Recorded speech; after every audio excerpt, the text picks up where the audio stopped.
सदियों पुरानी बात है, जब भगवान शिव कैलाश पर्वत पर रहा करते थे। वो अपने परिवार के साथ कैलाश पर्वत पर विराजमान थे। एक बार शिवजी और पार्वती बैठे हुए थे।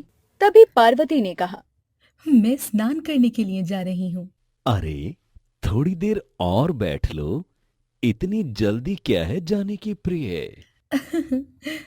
ऐसी बात नहीं है स्वामी। पूरे दिन तो आपके पास ही बैठना है। पहले स्नान कर लूं, फिर आपके पास आराम से बैठूंगी। ये कहकर पार्वती मानसरोवर की तरफ चली गई। वहां जाकर उन्होंने अपने आप से कहा, मैं जब भी स्नान करने के लिए बैठती हूँ तब तब स्वामी आ जाते हैं और मुझे बहुत ही लज्जा आती है। क्यों ना मैं अपने लिए द्वारपाल का निर्माण करूं। इसके बाद उन्होंने उपटन तैयार किया और अपने उपटन को लगाने लगे। उपटन लगाने के बाद मैल बच गया। उस मैल को देखकर उनके मन में मातृत्व की भावना जागी। क्यों ना मैं इस मैल से पुत्र का निर्माण करूं, जो मेरी सारी बातें मान करे, जो मेरे सिवा किसी की बात का पालन ना करे। यही सोचकर पार्वती ने उस उपटन के मैल से एक आकृति बनाई। उन्होंने एक छोटा सा बालक बनाया और फिर उसमें अपनी शक्तियों से प्राण प्रतिष्ठा डाली। वह बालक बहुत ही सुंदर था। जब उसने पहली बार आंखें खोली तो उनके सामने माँ पार्वती थी। पार्वती को देखकर एकदम से उसके मुख से निकला, माँ। अपने बेटे के मुंह से माँ सुनकर पार्वती बहुत खुश हुई और इसके बाद उन्होंने कहा, बेटा, मैं स्नान करने जा रही हूँ। तुम यहीं पर रहना और देखना कि कोई अंदर ना आए। ठीक है माँ, आप जाइए, पर मुझे बहुत तेज भूख लगी है। अच्छा, तुम चिंता मत करो। मैं तुम्हारे लिए मोदक का इंतजाम करती हूँ। इसके बाद पार्वती ने अपनी शक्तियों से मोदक बनाए और उन्हें एक डंडा भी पकड़ा दिया।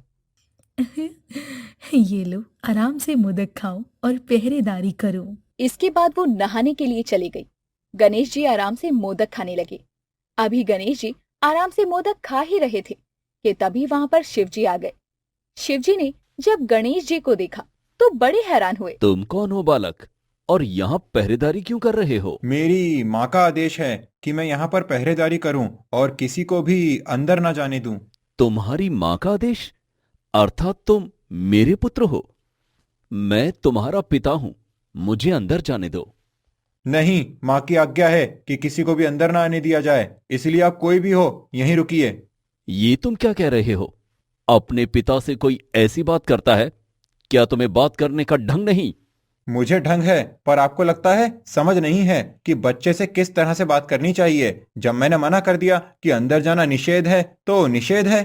यह सुनकर शिव जी को क्रोध आ गया। तभी वहां पर नंदी आए। नंदी ने भी गणेश जी को काफी समझाने की कोशिश की। अरे बालक, क्यों हट कर रहे हो? हट जाओ ना रास्ते से। चले जाओ यहाँ से, वरना बहुत बुरा होगा। मेरी माँ का आदेश है, कोई भी अंदर ना आए। यह सुनकर नंदी भी काफी परेशान हुए। उन्होंने काफी कोशिश की। इस पर गणेश जी ने उन्हें एक डंडा मारा, जिससे नंदी दूर जाकर गिरे। यह देखकर शिव जी और ज्यादा गुस्से में आ गए। देखते ही देखते वहां पर सभी देवी देवता आ गए। सभी ने गणेश को हटाने के काफी प्रयत्न किए, पर गणेश जी अपने हट पर अड़े रहे, जिससे शिव जी का क्रोध बढ़ता ही जा रहा था। मैं अंतिम बार कह रहा हूं, हट जाओ, वरना इसका अंजाम बहुत ही बुरा होगा। और मैं भी आपसे कह रहा हूँ कि चले जाओ, वरना इसका अंजाम बहुत ही बुरा होगा। यह सुनकर शिव जी क्रोध से भर उठे और उन्होंने अपना त्रिशूल उठाया और गणेश जी की तरफ फेंक दिया, जिससे गणेश का सर धड़ से अलग हो गया। तभी वहां पर पार्वती आ गई और अपने बेटे गणेश की हालत देखकर वो बहुत ज्यादा क्रोधित हुई। किसने किया ये?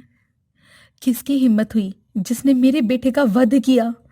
मैं उसका सर्वनाश कर दूंगी। यह देखकर सभी देवी देवता बुरी तरह घबरा गए। सभी ने नीचे नजरें झुका ली। शिवजी भी नीचे नजरें झुकाकर खड़े थे। पार्वती जान गई थी कि यह सब शिवजी ने किया था। मुझे आपसे ऐसी उम्मीद नहीं थी स्वामी। आपने छोटे से बच्चे, अपने पुत्र पर प्रहार किया है। अब आपको इसका दंड भुगतना होगा। मैं आपकी बनाई हुई सृष्टि को नष्ट कर दूंगी। यह कहकर पार्वती ने विकराल रूप ले लिया, जिसे देखकर सभी देवी देवता बुरी तरह डरने लगे।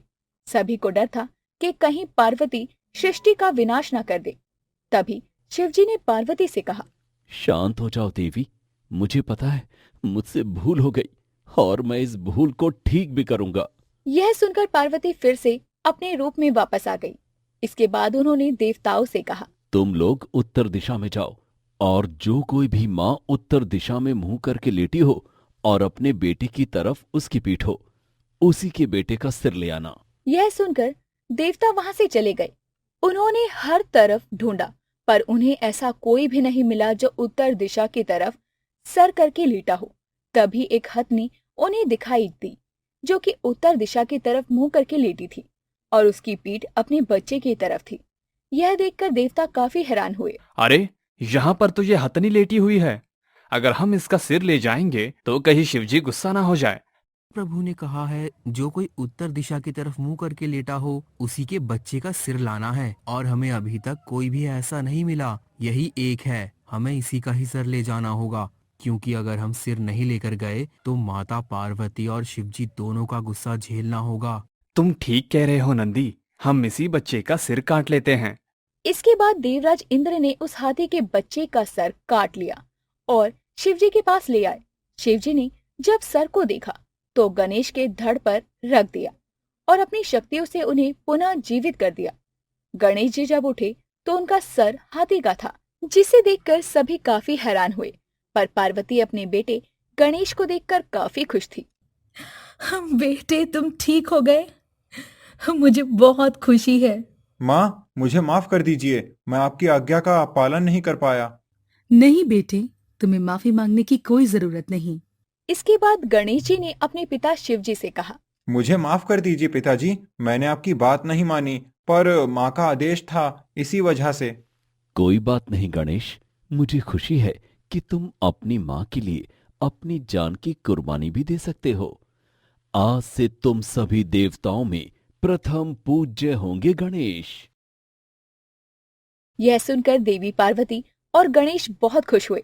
इसके बाद सभी देवी देवताओं ने उन्हें शक्तियां और आशीर्वाद दिए और इसके बाद शिवजी ने कहा, आज के बाद सबसे पहले तुम्हारी पूजा हुआ करेगी गणेश। जो कोई भी तुम्हारी पूजा नहीं करेगा और सीधा हवन करेगा, उसका हवन कभी भी सिद्ध नहीं होगा। तुम आज से बुद्धि विद्या के दाता हो गणेश। यह सुनकर गणेश जी काफी खुश थे और इसके बाद सभी देवी देवता वहां से चले गए। वहीं अब माता पार्वती और शिवजी फिर से पहले की तरह आराम से रहने लगे और अब माता पार्वती बहुत खुश थी कि उनका पुत्र गणेश सही सलामत था।